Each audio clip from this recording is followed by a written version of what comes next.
राजस्थान के अलवर जिले में सरिस्का टाइगर रिजर्व की सीमा पर स्थित भानगढ़ किला 17वीं शताब्दी का एक किला है, जो पूरे भारत में सबसे प्रेतवादित स्थान होने के लिए प्रसिद्ध है। किले के परिसर में कई भूतिया अनुभवों और घटनाओं के कारण किले के भीतर क्या है, इस डर के कारण गांव किले से बहुत दूर हो गए हैं। यहाँ तक कि भारत के पुरातत्व सर्वेक्षण या एएसआई ने भी स्थानीय लोगों और पर्यटकों को रात में किले में प्रवेश करने से मना किया है।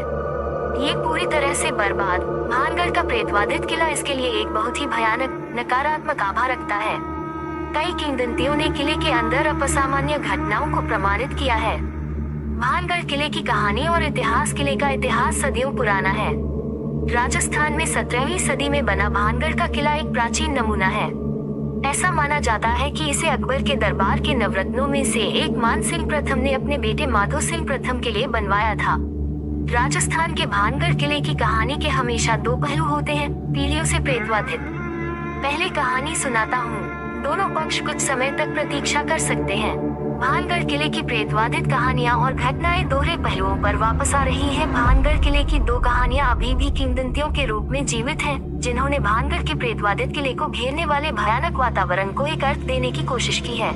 भानगढ़ का किला भारत के सबसे भूतिया स्थान के नाम से जाना जाता है और यह किला तभी शायद सबसे बड़ा अनसुलझा रहस्य बना हुआ है। रहस्यमय होने की वजह से यह जगह कई लोगों का ध्यान अपनी ओर खींचती है। यहाँ की भूतिया कहानियों के कारण काफी टूरिस्ट इसे अपनी ट्रैवलिंग लिस्ट में जरूर रखते हैं। इस जगह को लेकर कुछ जिज्ञासु यात्री यहाँ मौज मस्ती करने आते हैं, तो कुछ निराश होकर लौट जाते हैं, तो कुछ इन कहानियों और रहस्य में डूब जाते हैं। अगर आप भी इन यात्रियों में एक हैं, तो जल्दी से इस किले में घूमने का प्लान जरूर बनाएं। अधिकांश लोगों का मानना है कि भानगढ़ किला भूतिया है और इसके अनेकों किस्से की वजह से लाखों लोग यहाँ घूमने की इच्छा रखते हैं। सूर्यास्त के बाद किले में प्रवेश करना बहादुरी और बेवकूफी का काम है, क्योंकि इसे पैरानॉर्मल एक्टिविटी का केंद्र माना जाता है। यही वजह है कि आर्कियोलॉजिकल सर्वे ऑफ इंडिया ने रात को यहाँ जाना बैन किया है। स्थानीय लोगों की मनपसंद कहानी है लोकप्रिय सम्राट माधो सिंह की, जिन्होंने गुरु बालूनाथ की स्वीकृति प्राप्त करने के बाद शहर का निर्माण किया था। वे एक तपस्वी थे जिन्हें ध्यान में रहना बेहद पसंद था। संत ने अपनी स्वीकृति इस शर्त पर दी कि महल की छाया उनके प्रार्थना स्थल पर नहीं पड़नी चाहिए। अगर ऐसा हुआ तो महल तहस नहस हो जाएगा। जब महल का निर्माण पूरा हुआ तो उसकी छाया संत के प्रार्थना स्थल पर पड़ गई और भानगढ़ उसी समय तहस नहस हो गया। संत के क्रोध को झेलने के बाद भानगढ़ तुरंत एक शापित शहर में बदल गया और इसे फिर से नहीं बसाया जा सका, क्योंकि इसमें कोई भी संरचना कभी भी जीवित रहने में कामयाब नहीं हुई। हैरानी की बात तो यह है कि बालूनाथ का तपस्या स्थल अभी भी खंडहर अवस्था में देखा जा सकता है। कि पीछे एक दूसरी किंवदंती प्रेतवादित पहले वाले की तुलना में अधिक लोकप्रिय है का दावा है कि भानगढ़ की राजकुमारी रत्नावती किले के सर्वनाश की स्थिति के लिए जिम्मेदार थी। एक स्थानीय काले जादूगर को उससे प्यार हो गया। ऐसा माना जाता है कि राजकुमारी बहुत सुंदर थी और एक बार उसने एक कॉस्मेटिक पर जादू करने की कोशिश की, जिसे वह इस्तेमाल करने वाली थी ताकि वह उससे प्यार कर सके। राजकुमारी को संदेह हुआ और उसने काले जादूगर की पूरी साजिश को विफल कर दिया और एक बड़े पत्थर के बोल्डर पर जादुई कॉस्मेटिक उड़ेल दिया, जिसने कथित तौर पर तांत्रिक को कुचलकर मार डाला। इससे पहले कि जादूगर ने अपनी आखिरी सांस ली, उसने पूरे परिदृश्य पर श्राप लगा दिया कि कोई भी आत्मा कभी भी वहां शांति से नहीं रह पाएगी। तब से भानगढ़ किले के आसपास का पूरा परिदृश्य भूता हो गया है। राजस्थान के प्रेतवादित भानगढ़ किले की किंवदंतियां। भानगढ़ का किला राजस्थान के अन्य किलों की तरह है और आश्चर्यजनक रूप से अच्छी तरह से संरक्षित है। इसकी प्राचीर और किलेबंदी इसी नाम के बुधा शहर के खंडहरों के बीच है।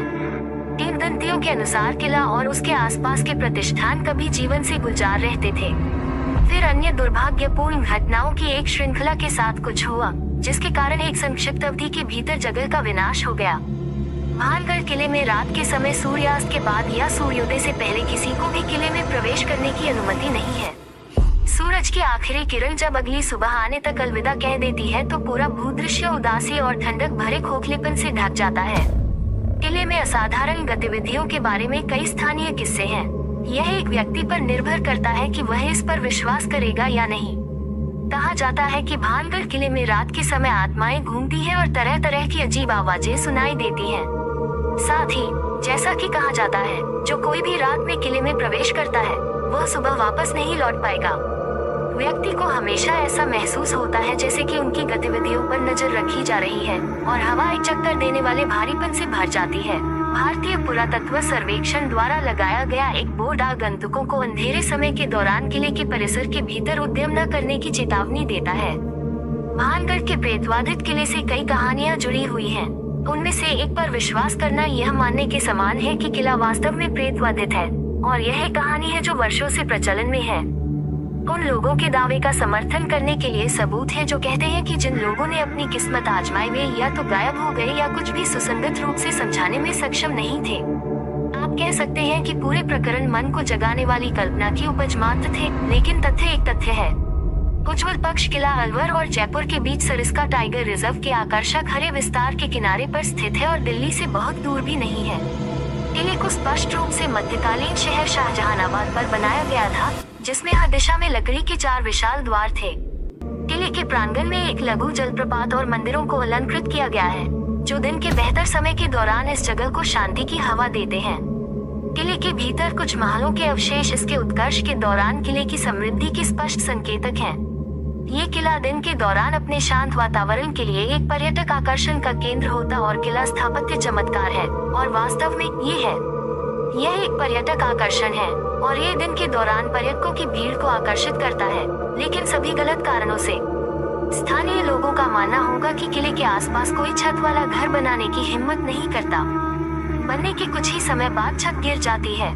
वैज्ञानिक भानगढ़ की कहानियों को खारिज करते हैं, लेकिन गांव के लोग अभी भी इस किले को भूतिया मानते हैं। स्थानीय निवासियों का कहना है कि उन्होंने एक औरत के चिल्लाने, चूड़ियां तोड़ने और रोने की आवाजें सुनी हैं। साथ ही उनका कहना है कि किले से संगीत की आवाजें भी आती हैं और कभी-कभी उन्हें परछाइयां भी दिखाई देती हैं। कुछ लोगों को लगता है कि कोई उनका पीछा कर रहा है और उन्हें पीछे से थप्पड़ मार रहा है। वहां से अजीब सी गंध भी आती है, ऐसा स्थानीय निवासियों का कहना है। इन्हीं कारणों की वजह से सूर्यास्त के बाद दरवाजे बंद हो जाते हैं और किले में एंट्री बिल्कुल बैन हो जाती है। हालांकि यह कहानियां मनगढ़ंत है या असल, इस बारे में तो कोई कुछ भी नहीं कह सकता। सड़क मार्ग से भानगढ़ फोर्ट, जिसे भानगढ़ का किला भी कहा जाता है, दिल्ली से लगभग 300 किलोमीटर दूर है। अच्छा होगा अगर आप सुबह सुबह निकले और सूर्यास्त से पहले किला घूम लें, क्योंकि सूर्यास्त के बाद वहां घूमना मना है। इसके अलावा आप खुद की गाड़ी से या रेंट पर लेकर भानगढ़ किला घूमने के साथ साथ नीमराना, जयपुर, सरिस्का, अलवर भी घूम सकते हैं। ट्रेन यात्रा वैकल्पिक रूप से आप नई दिल्ली से अलवर के लिए शताब्दी एक्सप्रेस ले सकते हैं और फिर भानगढ़ किले के लिए टैक्सी का इंतजाम कर सकते हैं। हालांकि ट्रेन के लिए पहले से बुकिंग करानी होगी। याद रखें कि भानगढ़ के आसपास कोई होटल या रेस्टोरेंट नहीं है। वैसे आपको रास्ते में ढाबे की सुविधा मिल जाएगी, लेकिन ट्रिप के लिए घर से खाना पैक कराकर निकले तो अच्छा होगा। हालांकि रास्ते में ढाबे मिलना इतना भी मुश्किल नहीं है। सुबह 6 से शाम 6 बजे तक अक्टूबर से फरवरी के बीच भानगढ़ जाना अच्छा होगा, क्योंकि इस समय मौसम थोड़ा ठंडा रहता है।